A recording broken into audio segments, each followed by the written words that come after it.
श्रीसुब्रह्मण्यसहस्रनामस्तोत्रम् ऋषय ऊचुः सर्वशास्त्रार्थतत्त्वज्ञ सर्वलोकोपकारक वयं चातिथयः प्राप्ता आतिथेयोऽसि सुव्रत ज्ञानदानेन संसारसागरात्तारयस्वनः कलौ कलुषचित्ताये नराः पापरताः सदा केन स्तोत्रेण मुच्यन्ते सर्वपातकबन्धनात् इष्टसिद्धिकरं पुण्यं दुःखदारिद्र्यनाशनं सर्वरोगहरं स्तोत्रं सूतनो वक्तुमर्हसि।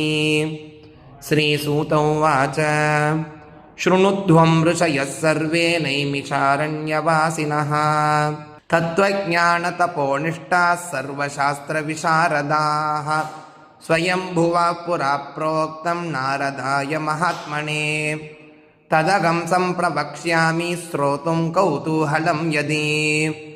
ऋषय ऊचुः किमाग भगवान् ब्रह्मा नारदाय महात्मने